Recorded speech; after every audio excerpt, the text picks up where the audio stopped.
በህማማት የማይሰገድበት ቀን አለ። ማክሰኞ ቀን መጋቢት 29 ቀን ነው። ይሄም ዕለት እግዚአብሔር አምላክ ዓለምን የፈጠረበት ዕለት ነው።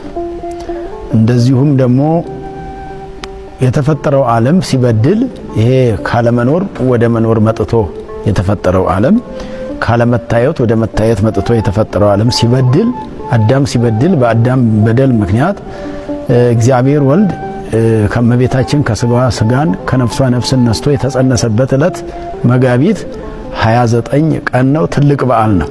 ነገር ግን ህማማት ላይ ነው የዋለው።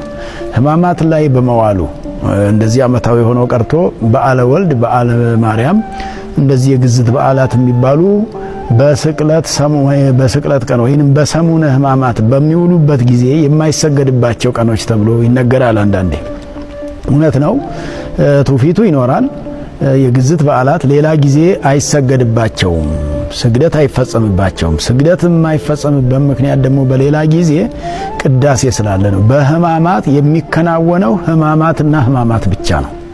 ስለ ክርስቶስ መከራ ነው የምናስበውና መከራ መስቀሉን ለኛ ብሎ የተቀበለው መከራ የምናስብበት እንጂ የግዝት በዓል የምናስብበትም የግዝት በዓልም ጊዜው ገና አልደረሰም። ምክንያቱም የግዝት በዓል የተባለው በኋላ ነው። አሁን እሱ በተሰቀለበት ጊዜ በዓላቱ አልተከናወኑም፣ ስርዓቱ አልተሰራም። ሰለስቱ ምዕትም በዚህ በፍት መንፈሳዊ የተቀመጠውም ገና ያልተሰራበት ዘመን ወደ ኋላ ገና ክርስቶስ ዓመተ ፍዳ ዓመተ ኩነኔን እያሳለፈ ያለበት ዘመን ስለሆነ ህማማቱ ያስገኛቸው ናቸው በዓላቱ እንጂ ከህማማት በፊት የነበሩ ስላልነበሩ ህማማቱን ስናስብ የክርስቶስን መከራ መስቀሉን የተቀበለውን መከራና ግርፋቱን፣ ውጣውረዱን፣ ረሃቡን፣ ጥማቱን፣ ርዛቱን፣ መደብደቡን፣ መገረፉን፣ መሰቀሉን የምናስብበት ስለሆነ በዓላቱን የምናስብበት ሰሞን አይደለምና ለምሳሌ ዘንድሮ አሁን መጋቢት 29 ቀን ይሰገዳል ማለት ነው። የሚሰገደው ደግሞ ትስብእቱን እያከበርን አይደለም። ትስብእትን የምናከብር ከሆነ ጾመ ድጓ ቀዳሚው ቃል ብለን አብይ ስብሐተ ነግም መቆም አለብን።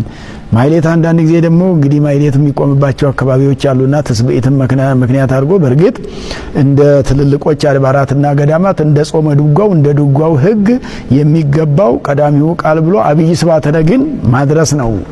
እዝል ቅዳሴም ነው የሚቀደሰው በዚህ ምክንያትና ቅዳሴም የለም። አሁን በህማማት ቅዳሴ ሳይኖር የግዝት በዓል እያከበርን ነው ማለት ስለማይቻል መደበኛው አገልግሎት ቀርቶ አሁን ህማማት ብቻ እየታሰበ ስለሆነ ቅዳሴ ስለሌለ የግዝት በዓልነቱ ከቅዳሴ ጋር ሲሄድ ብቻ ነው።